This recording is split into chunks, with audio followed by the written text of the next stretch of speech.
Boa noite, amigos, boa noite, alunos. Aula de hoje, eu falei sobre a equação ondulatória de Schrödinger, Rudolf Irving Schrödinger, e ela foi apresentada para os alunos de física. A Schrödinger propôs que o momento do elétron, submetido a um potencial de energia V, obedece à seguinte equação matemática, que leva o nome da equação ondulatória de Schrödinger. H ao quadrado por m, como eu expliquei, é o momento do elétron.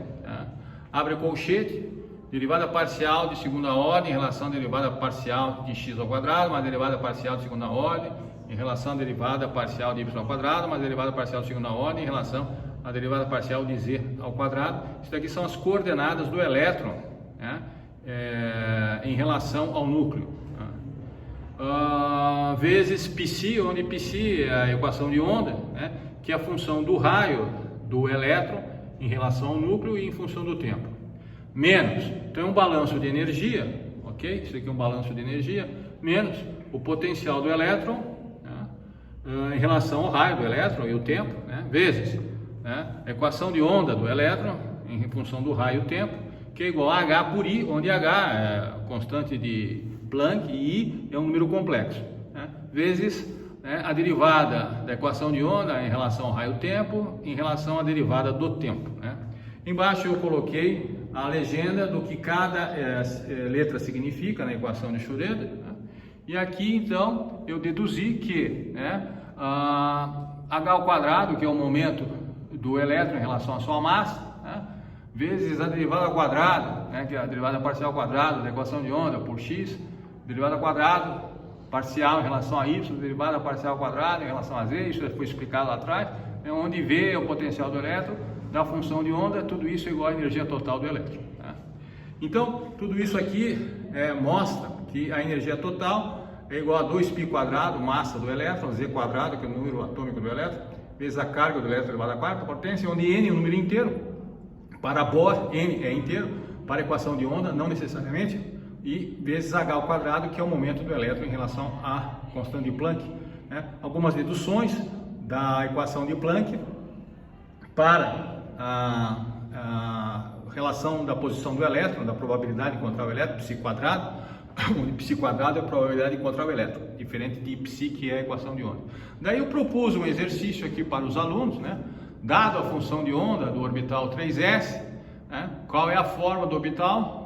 Obtendo a superfície limitadora desse orbital. E daí dá uma equação aqui de onda, π 300, onde 3 é o nível de energia quântico principal, 0 é o nível de energia quântico secundário, outro 0 é o nível de energia quântico magnético.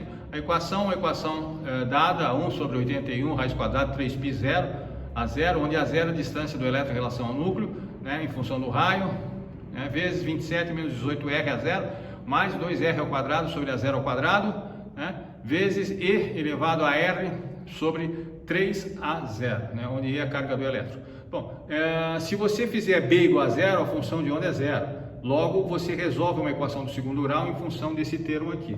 Daí você resolve a equação, isolando aqui 2R ao quadrado menos 18 a 0R mais 27 a 0 ao quadrado, igual a 0, porque a função de onda é 0. Resolvendo essa equação, R igual a 18 a 0 mais raiz quadrada 324 a 0 ao quadrado menos 216 a 0 ao quadrado dividido por 4, de π 300, isso vai dar 18 a 0 mais ou menos raiz quadrada de 108 a 0 ao quadrado por 4. Resolvendo essa equação, você encontra duas situações, 18 a 0 mais ou menos 10,4 a 0 dividido por 4. Resolvendo essa equação, você tem dois raios para o elétron, um raio 1,9 a 0, que vai dar 1 angstrom, e o outro R2, 7,1 a 0, que vai dar 3,8 angstrom, partindo da premissa que a função de onda para essa equação hidrogenoide, o A0 é 0,53 angstrom. Bom, isso nos leva a uma equação nodal da superfície de probabilidade de encontrar o elétron, um A1 e um A0, um A1 e um A2. Um A1 é um raio R1, o A2 é o raio R2, que são as probabilidades de encontrar o elétron. Então, entre 1 angstrom e 3,8 angstrom, você tem a máxima probabilidade de encontrar o elétron. Então é isso aí, pessoal. A equação de Schrödinger e uma aplicação dela na minha aula de mecânica quântica para a física moderna. Boa noite, boa sorte!